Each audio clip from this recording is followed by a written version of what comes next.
last time we heard, we talked about your meeting with Steve Jobs, and I've read a lot about Steve Jobs since he passed away, and people talk about how he was so unbelievably difficult and tough in a way. Yes, he was. Would you characterize him that way, yeah? He was a prick. Yeah? But do you have to be that way to accomplish what he's done?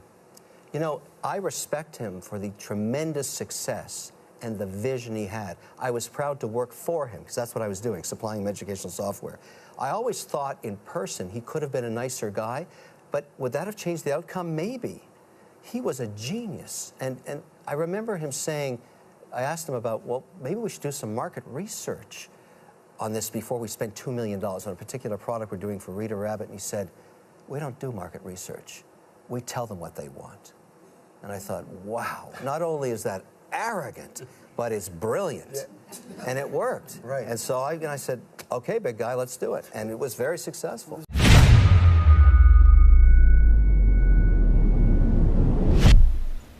I was working once at an ice cream parlor when I was about 15 years old, my first real job. And on the second day, I was asked to scrape the gum off between the Mexican tiles on the floor. And I said to the woman who owned the store, it was called Magoo's Ice Cream Parlor, you didn't hire me to scrape gum, you hired me to scoop ice cream. And this girl in the shoe store across the way that's looking at me, I don't want to see her scraping the gum. And she said, what are you talking about? I own this store. I'll do anything I want with you. Get down on your knees and scrape that gum. And I said, I'm not doing it. She said, you're fired. Last job I ever had. I owe that woman everything. I don't like to work for people. Many of you in here, I hope, inherit that. There's nothing wrong with it, but if you want to control your own destiny, you work for yourself. That's how it works. I'm trying to inspire those of you who are on the tipping point. Take the chance, you're young. Go for it. There's nothing better than being able to wake up in the morning 10 years or 20 years from now and do whatever you like.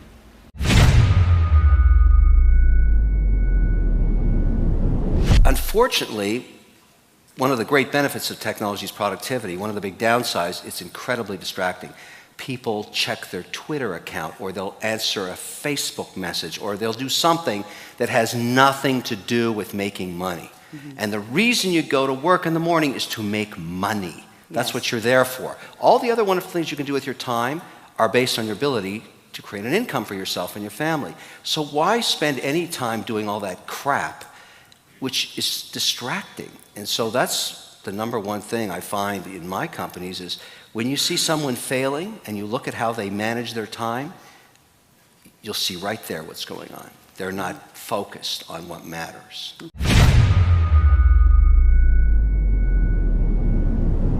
You know, I tried working for somebody when I was very young, and they fired me. Right, and ice cream. Right, and it was a very, very profoundly, affected me profoundly, and I just said, I'm never working for anybody again. It doesn't mean your life is easier. In fact, you have to have a lot of sacrifices on the road to success and a lot of failures along the way. I just find it a more interesting way to spend your time, and I really believe in this concept of money buys freedom. Right. And so, you know, I think it's a very noble pursuit for some percentage of the people out there, but not for everybody. Because you have to sacrifice a lot for the period that you're working on your business. And not everybody wants to do that. And I think you find that in your own.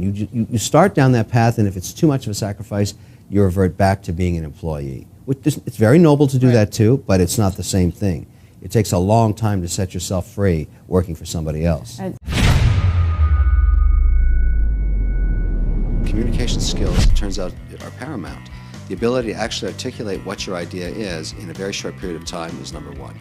Number two, and this is far, in some ways, more complicated to explain, but just because you have a good idea doesn't mean you're going to make money. There's a difference between a good idea and someone who can execute the business plan. So you spend the next 5 minutes of a presentation explaining why you're the right person to actually execute the plan.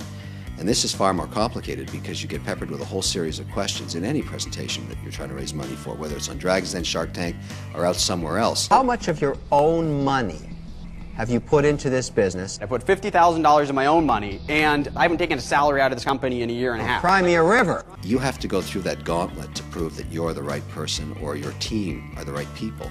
And if those two things come together, then the magic starts. That's when a team or a person starts to sizzle like an isotope, because clearly they become a leader. It's clear that they're different than everybody else. Not only can they articulate their idea, they can actually convince you they can execute it. That's the kind of entrepreneur I want to finance.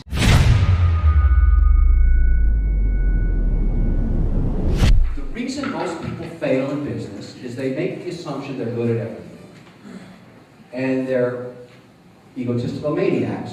And even when it starts to fail because of their own inadequacies, they don't stop themselves and they blow up. That's a typical situation for an entrepreneur.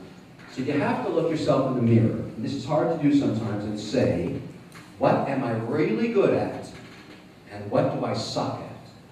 Because you don't want to spend any of your time doing things you're no good at. And I'll give you an example. I hate logistics and operations. When you run a software company, you have to make 10 million disks a month, and you don't like that, you better find a guy who knows how to do that. And you better make him your partner very early on in the process. And I mean partner. I mean you give him something. You give equity up to fulfill the weaknesses in your own portfolio. That is the key to success.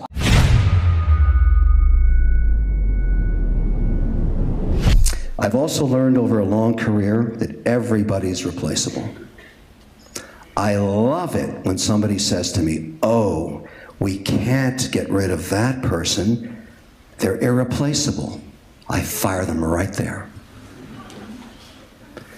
Everybody has to understand that whatever you do, somebody can do it better. You have to bring your A game in every single day. There's nothing unique about any one individual. What's unique is their passion, their ability to execute, to meet targets and exceed them. The minute you lose that ability, in capitalism, you're gone. It's a fair trade. The engine that makes you rich can take it all away from you. There are no guarantees.